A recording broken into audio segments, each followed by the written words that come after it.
12 al 23. Vamos a reflexionar en este pasaje.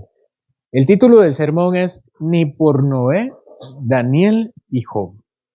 Lamentablemente en casi todos, por no decir todos, los grupos de cristianos, independientemente de que estén formados, hay cristianos que son espirituales y otros cristianos que no son tan espirituales.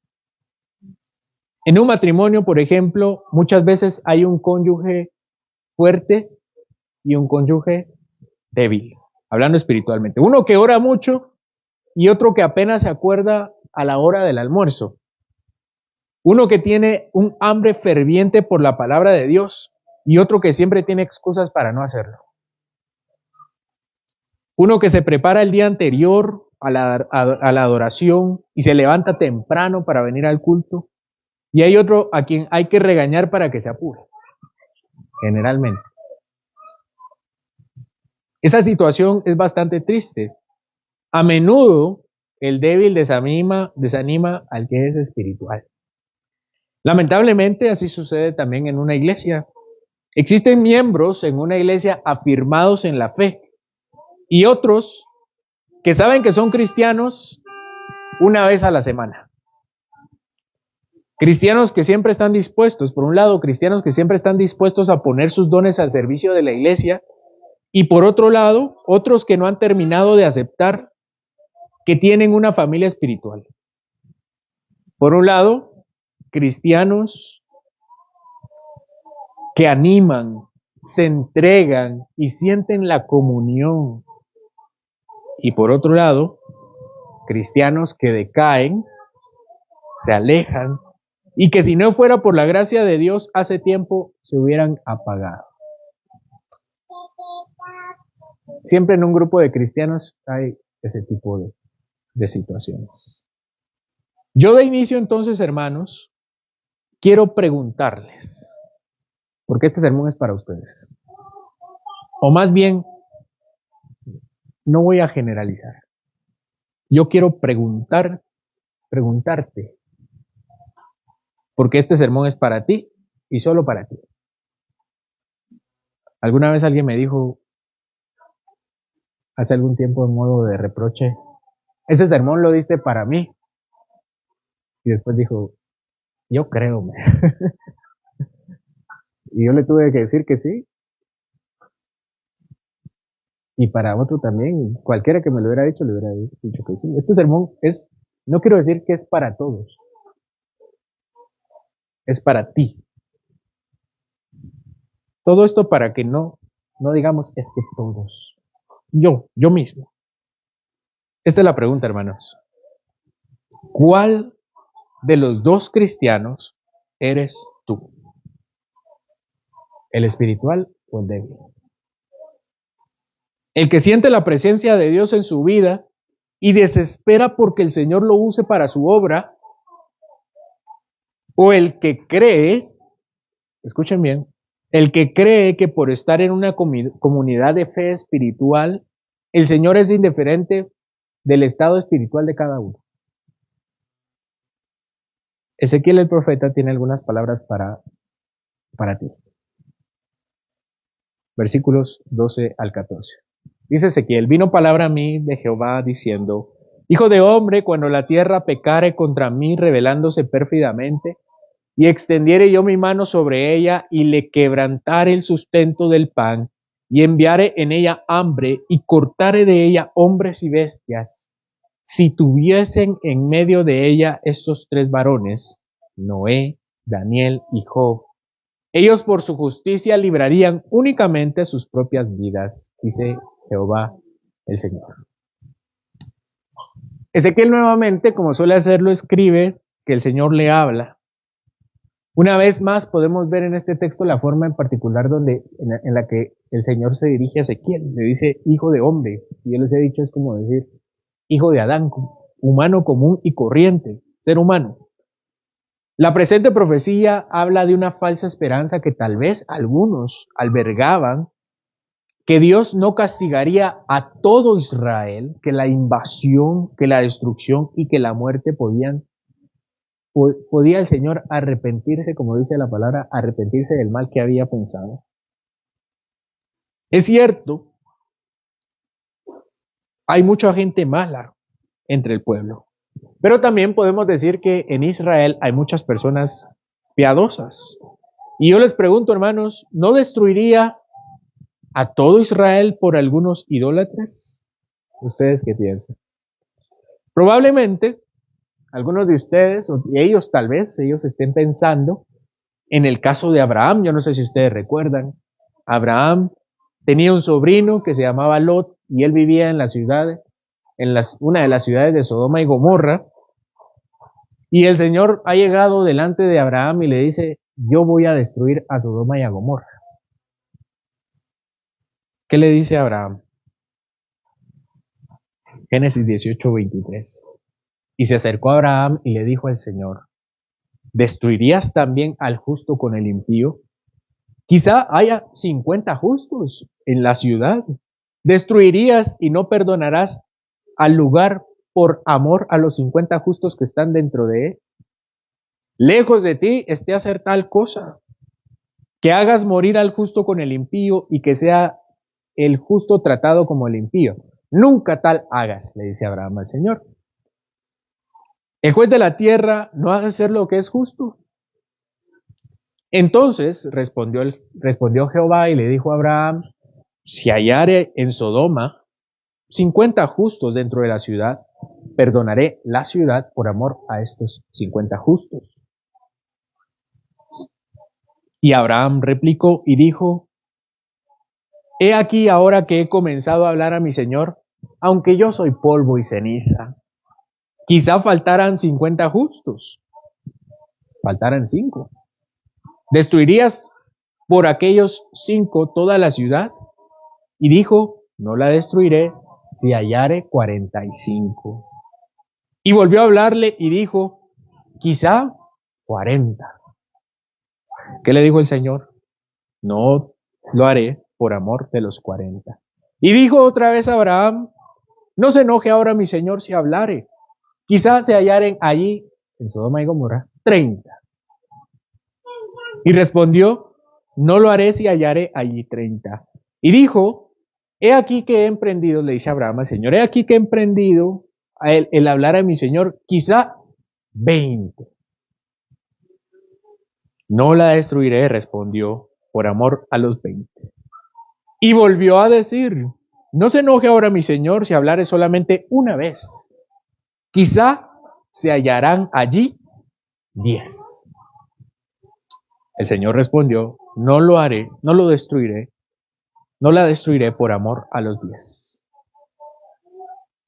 Y Jehová se fue, luego que acabó de hablar a Abraham, y Abraham volvió a su lugar. ¿Cuántos justos encontró en Sodoma y Gomorra? Ni uno. 50. 45. 40. 30 justos. 20. 10. ¿Qué le dijo el Señor? No la voy a destruir, ni por 50, ni por 45, 40, 30, ni 10. Pero Abraham no pudo encontrar ni uno solo.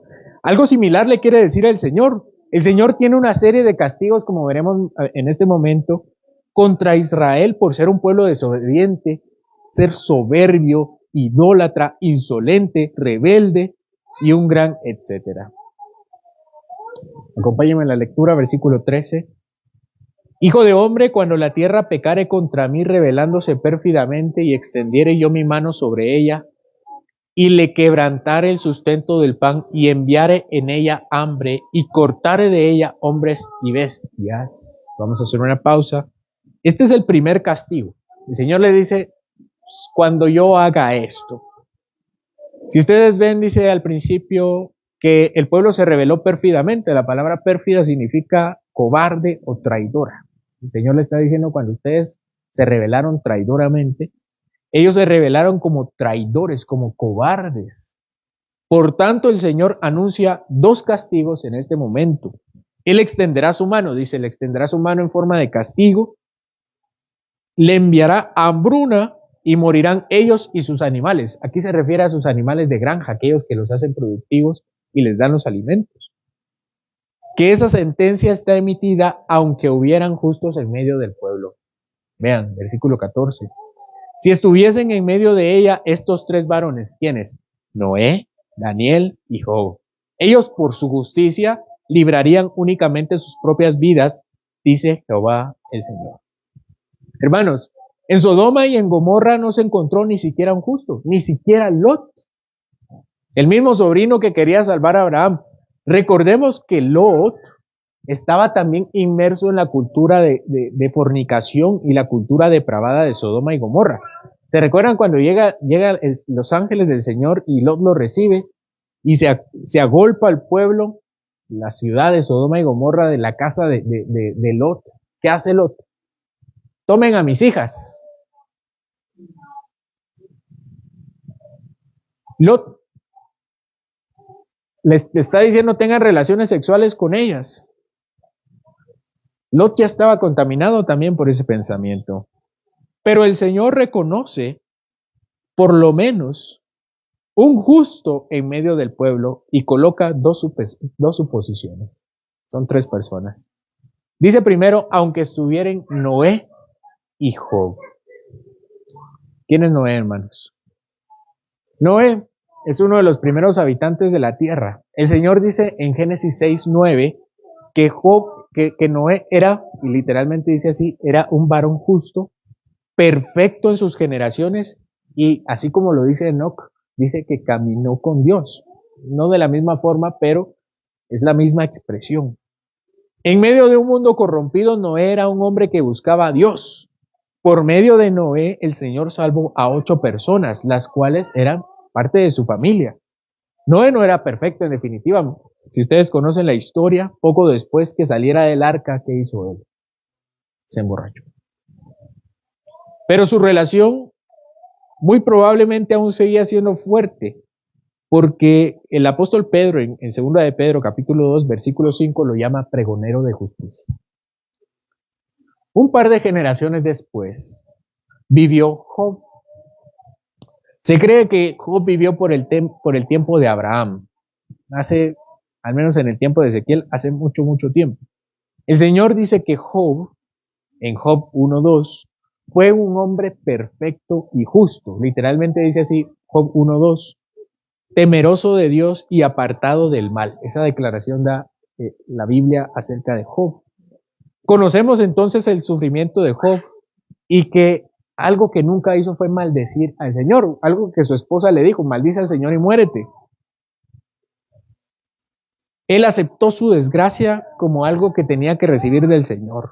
Y aunque sí se quejó contra Dios, del versículo 3 en adelante, aunque sí se queja contra Él, al final y después de que Dios lo regaña, se arrepiente y se humilla delante de Dios.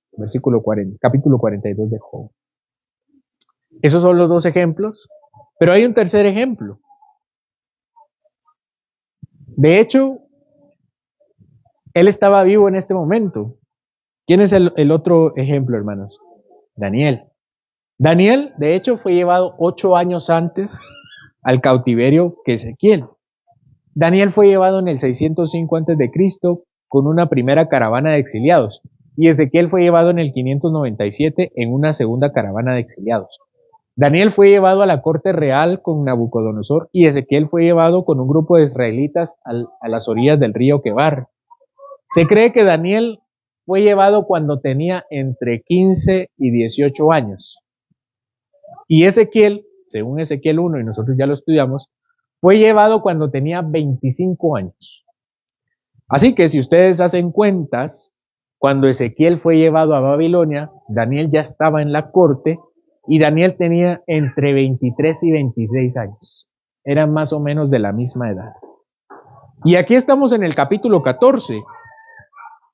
Si contamos los años que se mencionan y considerando que las profecías no siempre están en orden cronológico, tal vez en este momento Ezequiel tiene 31 años y Daniel tiene entre 21 y 32 años, más o menos. Y Dios le está diciendo que no importa que Daniel esté entre ellos, igualmente Dios los castigará. Recordemos que Dios está haciendo una hipérbole, porque hay más hombres justos en Israel en este momento. ¿Quién más está en Israel en este momento? Justos. Por lo menos están los tres amigos de Daniel, ¿verdad? Sadrach, Mesach y Abednego. Y en Israel está Jeremías en este momento. Así que hay más hombres justos en Israel. ¿Qué hizo Daniel? En este tiempo que Dios le habla a Ezequiel, ya han transcurrido, en este momento, en el capítulo 14, ya está Daniel 1, Daniel 2 y Daniel 3. ¿Qué ha pasado en estos tres capítulos de Daniel? En el capítulo 1 se dice que Daniel se negó a comer de la comida del rey. Dice que propuso en su corazón no contaminarse. En Daniel 2 interpretó el sueño de la estatua de Nabucodonosor, cuando él le dice a sus magos, yo no les voy a decir el sueño. Quien es mago me va a ayudar, me va a decir qué es el verdadero sueño. Y en el capítulo 3, Sadrach, Mesach y Abednego ya fueron rescatados del horno de fuego por no adorar la estatua de Nabucodonosor. Entonces, en este momento, en el capítulo 14 de Ezequiel, que el Señor le está diciendo, ni por Daniel los voy a perdonar. Daniel ya era un hombre conocido en todo Israel. Daniel ya era conocido como alguien que no se comió la comida del rey, que interpretó el sueño de Daniel y que con sus amigos también enfrentó a la estatua. Daniel estaba en la corte imperial y sus actos ya eran notorios, al punto que el Señor puede ponerlo como un ejemplo. Versículo 15 al 16 dice, y si hiciere pasar bestias feroces por la tierra y la asolaren, y quedare desolada, de modo que no haya quien pase a causa de las fieras, y estos tres varones estuvieren en medio de ella, vivo yo, dice Jehová el Señor, ni a sus hijos ni a sus hijas librarían, ellos solos serían librados, y la tierra quedaría desolada. El Señor ahora dice que enviará hambruna y enviará muerte. Y dice que aunque estén estos tres hombres, ya dos ya están muertos en este momento, Job ya está muerto, Noé ya está muerto, pero Daniel está vivo. Aunque estuvieran estos tres hombres aquí, yo voy a castigarlos y a ellos los voy a perdonar. Es decir, no los voy a perdonar a ustedes por causa de ellos. Cada quien pagará por sus propios pecados. Noé, si ustedes recuerdan la historia primero de Daniel, Daniel no se dice que tenga hijos. El Señor dice que ni siquiera sus hijos, los hijos ni de Noé, ni de Daniel, ni de Job serían librados. Los únicos que serían perdonados serían Daniel, Job y Noé. Si vamos a la historia de Noé, Noé sí salvó a sus hijos y de hecho también salvó a sus nueras y a su esposa. Esto por el pacto que hizo en Génesis 6:18. Así que lo que podemos ver aquí no es que Noé transfiriera su justicia a sus hijos. Recordemos que también que un hijo de Noé descubrió la desnudez de su padre, ¿se recuerdan? Cuando éste se embriagó y sus otros hijos que eran piadosos cubrieron la desnudez de Noé. Y Noé bendijo a sus dos hijos y maldijo al otro, pero fueron salvos, no por su padre, sino por el pacto que hicieron con Dios. La justicia de Noé no fue transferida a sus hijos.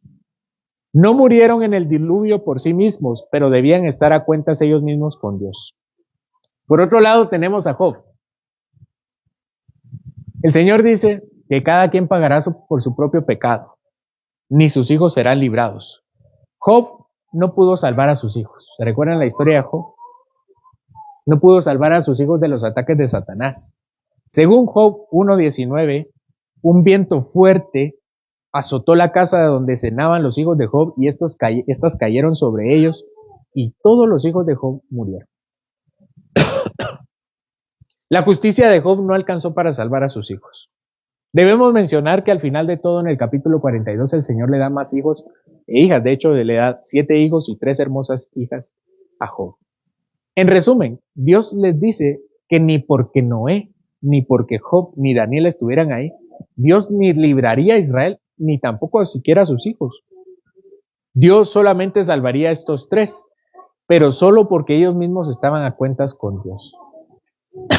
Da un tercer ejemplo, versículos 17 y 18. Acompáñenme a la lectura. O si yo trajere espada sobre la tierra y dijere, espada pasa por la tierra, e hiciere cortar de ella hombres y bestias, y estos 3 varones estuviesen en medio de ella, vivo yo, dice Jehová el Señor, no librarían a sus hijos ni a sus hijas, ellos solos serían librados. Dios da una advertencia más y le dice que cambiará el castigo y morirán también sus bestias. Pero ni con todo eso, ni aunque estuviera Daniel, ni aunque estuviera Noé, ni aunque estuviera Job en medio de la tierra, ellos como pueblo se librarán del juicio de Dios. Solamente cada uno de ellos se librará de la muerte. Y siquiera un cuarto ejemplo, versículos 19 y 20.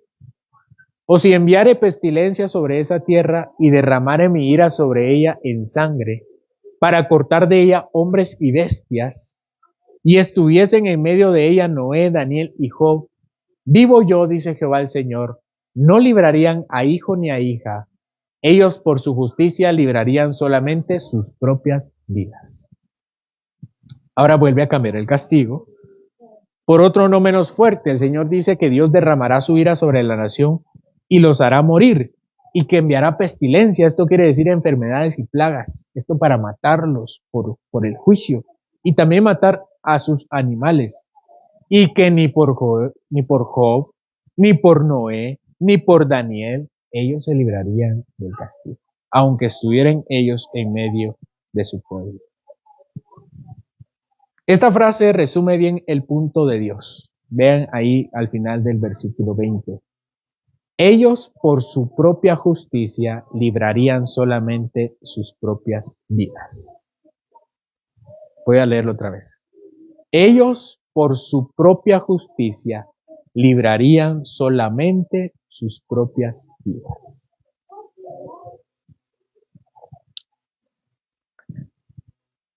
Si tú estás en un matrimonio cristiano y tú eres el cónyuge débil, o Dios no lo quiera, el cónyuge incrédulo, el Señor demandará de ti no haberte arrepentido, ni haber depositado tu fe en Jesucristo. Si tú estás en esta iglesia, que no es perfecta esta iglesia, gracias a ti, y gracias a mí tampoco es perfecta. Porque cada uno de nosotros contribuye a la pecaminosidad de esta congregación, pero estoy convencido que como pueblo de Dios todos somos sinceros, o la mayoría somos sinceros. Espero, ¿verdad? Y el Señor se agrada de nosotros, pero ni siquiera por eso, hermanos. Dios te librará de dar cuentas de tu propia relación con Él, de tus propios pecados, de tus propias debilidades, de debilitar tu matrimonio, de debilitar a tus hijos, de debilitar a tus padres, de debilitar esta congregación. No te librarás de no poner tus dones al servicio de la iglesia. No te librarás de no fortalecer a tus hermanos. No te librarás de no orar por otros. No te librarás de no tener hambre por la palabra de Dios. Dios te pedirá cuentas de cada una de las cosas que no hiciste.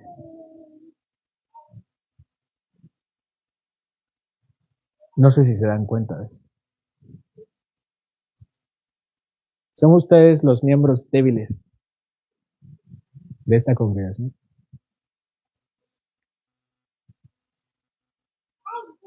Es una iglesia, creo yo, que agrada al Señor. Pero no por eso te librarás de dar cuenta de tus propias fallas. Vean el versículo 21. Por lo cual así ha dicho Jehová el Señor: cuánto más cuando yo enviare contra Jerusalén mis 4 juicios terribles, espada, hambre, fieras y pestilencia, para cortar de ella hombres y bestias. Es decir, hermanos, que ni tu esposa ni tu esposo, que sí está en una relación fuerte con el Señor, te librará de rendir cuentas delante de Él. Nadie te protegerá, ni siquiera el hecho de que los demás te hagan sentir bien.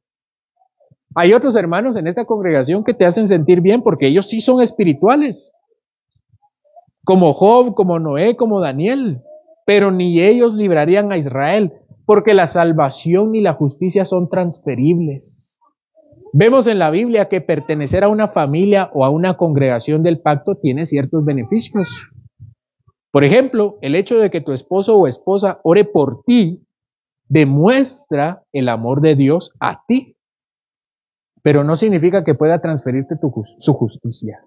Primera de Corintios capítulo 7 versículo 14 dice que si en una familia hay un esposo o una esposa creyente, el cónyuge que no es creyente es santificado por el que sí es creyente, y que sus hijos son santificados por el esposo o esposa que sí es creyente. Pero en este contexto, santificado significa gozar de muchos de los beneficios del pacto. Por ejemplo, ser cuidados por Dios, congregarnos, ser servidos por la iglesia, ser bendecidos en general. Pero que en última instancia no significa recibir la salvación o librarse del castigo de Dios. Noé libró a su familia de la muerte física. Noé libró por su propia justicia a su familia de morir ahogados, pero no significa que libraría a sus almas del castigo del Señor, ni mucho menos del castigo espiritual. Como de hecho pasó, Job maldijo a un hijo. Job, ¿cómo era la vida de Job, hermanos? Él se levantaba todos los días a ofrecer sacrificios por Dios. ¿Y cómo dice la palabra? Por si acaso ellos hubieran pecado. Y durante mucho tiempo, según el contexto, gracias a esos sacrificios de Dios, el Señor había protegido a sus hijos. Pero la bendición de su Padre no garantizaría infaliblemente que Dios libraría de la muerte. Y de hecho murieron por un acto de Satanás.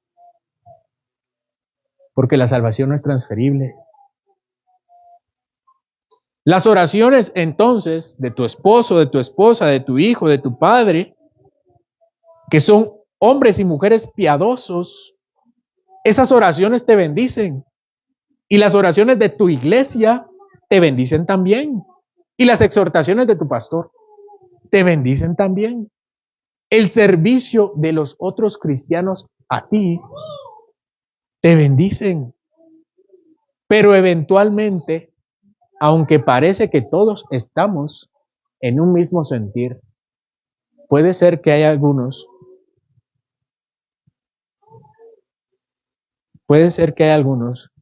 que en este momento no se estén librando del juicio de Dios. Tú mismo serás juzgado por Dios, corregido por Él o castigado. Y no te engañes, a Dios no se le pasa absolutamente nada. Y es severo para tratar con la idolatría de su pueblo y con la incredulidad. Pero que nadie crea que porque es el esposo piadoso, el hijo piadoso, el padre piadoso o el creyente en general que es piadoso, que se dice un cristiano ejemplar, que por eso esas obras te hacen justo delante de Dios. La borrachera de Noé y la temeridad de Job dejan claro eso. Todos somos pecadores. Solo hay un hombre que sí puede transferirnos su justicia. Y no es ni Daniel, ni Noé, ni Job.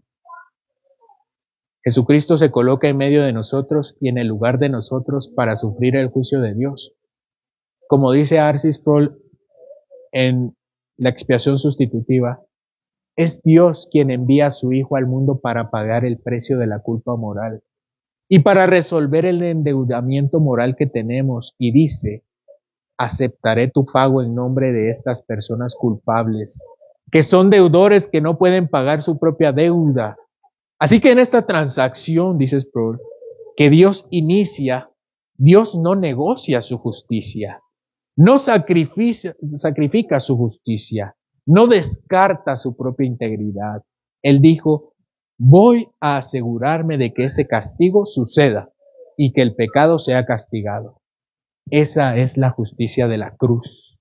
La misericordia de la cruz se ve en que Dios acepta el pago por un sustituto. Fin de la cita. Y ese es el punto conclusivo de Ezequiel. Concluyamos. Versículo 22. Sin embargo, he aquí quedará en ella un remanente, hijos e hijas, que serán llevados fuera. He aquí que ellos vendrán a vosotros y veréis su camino y sus hechos, y seréis consolados del mal que hice venir sobre Jerusalén, de todas las cosas que traje sobre ella. Este versículo dice que el Señor se guardará un remanente, es decir, apartará un pueblo dentro del pueblo y tendrá un cuidado especial por él. Estos son sus verdaderos hijos que serán librados del juicio. Dice que ellos serán llevados fuera de Jerusalén. Recuérdense que Ezequiel está hablando a los que están en Babilonia. Verán que estos hombres salen librados de Jerusalén sin haber sufrido ninguna consecuencia y que vendrán a contarles a los que están en Babilonia sus hechos rectos. Dice que estos serán consolados en medio de una situación difícil y desesperanzadora. Sufrirán de muchas cosas, pero no de las más horribles y espeluznantes, ni serán muertos. Versículo 23. Y dice, y os consolarán cuando viereis su camino y sus hechos, y conoceréis que no sin causa hice todo lo que he hecho en ella, dice Jehová el Señor.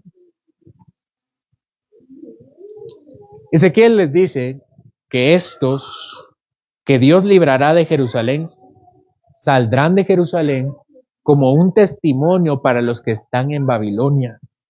Estos mismos hombres que serán librados de la destrucción de Jerusalén, saldrán y consolarán a los que están en Babilonia. Y vean cómo dice el Señor, no sin causa he hecho esto. Es decir, que Él tiene un propósito para la corrección. Y el propósito es santificar a su pueblo. Hermanos, acompáñenme a Romanos, capítulo 5.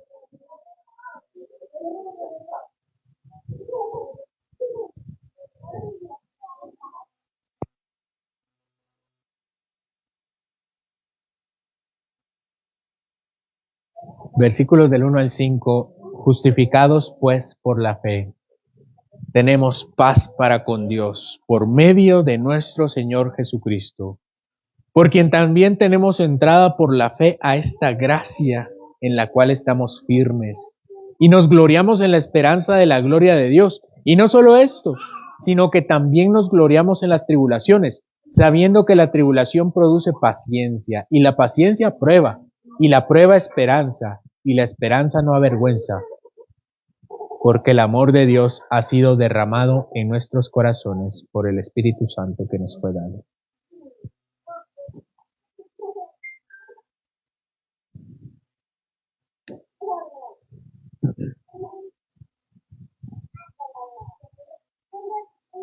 Para los hombres y mujeres piadosos que están aquí, si ustedes son, si tú eres un hombre o mujer piadoso,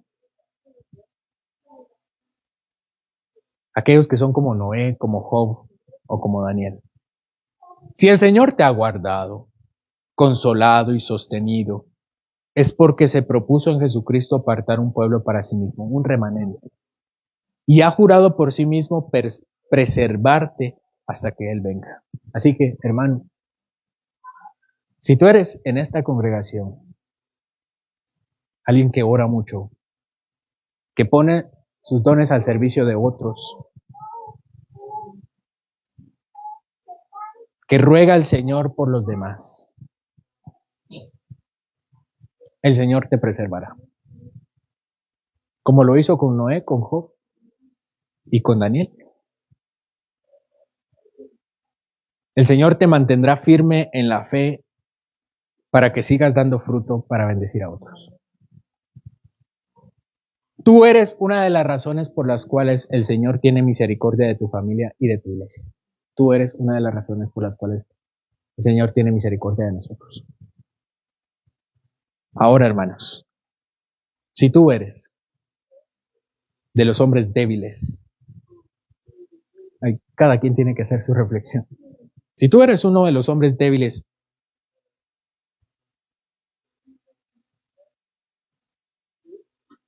que le cuesta orar. Uno dice le cuesta orar, pero es pecado. Que no ora, que no lee su Biblia, que no pone sus dones al servicio de nadie. El Señor te ha guardado hasta ahora por el pacto que ha hecho con los demás, con la iglesia, con tu familia. Por eso. Pero tarde o temprano, el Señor tratará con tu tibieza, el Señor tratará con tu indiferencia y tu poco compromiso. Si Noé, Job, ni Daniel pudieron librar ni a sus propios hijos, ni a su pueblo, menos otros que están aquí te podrán librar a ti. El Señor tratará contigo de una forma fuerte. Por último, si tú estás aquí sin Cristo, que no eres ni cristiano fuerte ni débil, el Señor no tratará fuerte contigo. Ya estás siendo juzgado por Él. La muerte y el castigo eterno están sobre ti. Dios no se agrada de tus acciones. Y todas tus buenas obras son como trapos de inmundicia, como dice el profeta Isaías. Porque están manchadas con una vida pecadora. Jesucristo no ha muerto por ti y nadie más podrá salvarte sino Él. Pero hay una buena noticia, tanto para el que es creyente como para el que no. Si confías en Jesucristo y si crees en Él de todo corazón, gozarás de la vida eterna desde este momento. ¿Qué dice Romanos 5:8? Mas Dios muestra su amor para con nosotros todos, en que siendo aún pecadores, Cristo murió por nosotros y Él sí pudo librar a su pueblo. Por eso, Señor, yo te doy gracias porque entre mis hermanos hay personas fuertes como Daniel, como Job, como Noé, Señor, que como ellos son pecadores. Son pecadores, Señor, pero pueden ser llamados aún con todo eso, hombres piadosos, temerosos de Dios, pregoneros de justicia, que caminan contigo. Todos esos calificativos que tú les diste a Daniel, a Noé y a Job. Yo te doy gracias por estos hermanos, Señor, que se mantienen firmes, orando por los demás, por su familia, por su congregación, poniendo sus dones al servicio, atendiendo el llamado, Señor, de su pastor, escuchando tu palabra y cantando con gozo. Yo te ruego por ellos, Señor, que los sigas manteniendo tal y como mantuviste a tus hijos en el pasado. Nos aferramos a tus promesas, Señor, sabiendo que la fortaleza viene de ti y que cada uno de ellos siga creciendo en amor, en gracia, en gozo. Y que sus dones, Señor, sigan siendo multiplicados y que sus frutos sigan creciendo. Yo te ruego por ellos, Señor, que mantienen esta iglesia pura y santa. No perfecta, Señor, pero sí piadosa. Sí, de una iglesia que te busca. Sinceramente, Señor, y con verdad. Que les ayudes a recordar que esa justicia no viene por sí mismos, sino por Jesucristo, quien mora en sus corazones y que han sido sellados con el Espíritu Santo para poner en ellos tanto el querer como el hacer por tu buena voluntad. Yo te ruego, Señor, que ellos sigan animando a otros, orando por otros, que sigan trabajando por tu reino. Pero también, Señor, yo te ruego por aquellos que son tibios, débiles, con poco compromiso, con una vida espiritual que deja mucho que desear para un cristiano que probablemente ya lleva años en la fe. Yo te ruego por ellos, Señor, para que tengas misericordia y que no lleguen al extremo con el cual tú llegaste con Israel, para que los trates con firmeza, pero también con mucha gracia. Pero si tú has determinado, Señor, en tu sano consejo, tratar con firmeza y con dureza, con mucha severidad, a cualquiera de estos, Señor, yo te ruego que tú te acuerdes de tu pacto y del remanente, para que con todo, Señor, con lo que tú harás, puedan ser restaurados. Y que se den cuenta, Señor, que si están siendo sostenidos, no es gracias a su propia piedad, sino a pesar de ella, pero sí gracias a sus hermanos, que son fuertes en la fe. Y yo te ruego, Señor, por aquellos que están aquí sin Cristo, para que te apiades de sus almas, porque todo el que se aleja de ti perecerá, pero el que deposita su fe en Jesucristo recibe su amor, porque aun siendo pecadores, murió por nosotros. Que pueda confesar que Jesucristo es Señor para gloria del Padre, y que pueda caminar juntamente con tu pueblo, y que hoy no sea casualidad que esté acá en este lugar. Yo te ruego, Señor, que trabajes con tu pueblo, porque nos ponemos a tu disposición con todo lo que somos y todo lo que hacemos. Yo te ruego, Señor, por las familias que están aquí representadas, y por aquellos, Señor, que ya han puesto sus dones al servicio de esta iglesia, y por aquellos que están dudosos, Señor, y por los que están perdidos, y por los que están desorientados, y por cada uno, Señor, con nuestros pecados y debilidades, pero agradeciéndote por nuestras fortalezas y por la obra que tú haces en nosotros. Gracias, Señor, por tu palabra, por boca del profeta Ezequiel. En el nombre de Jesús. Amén.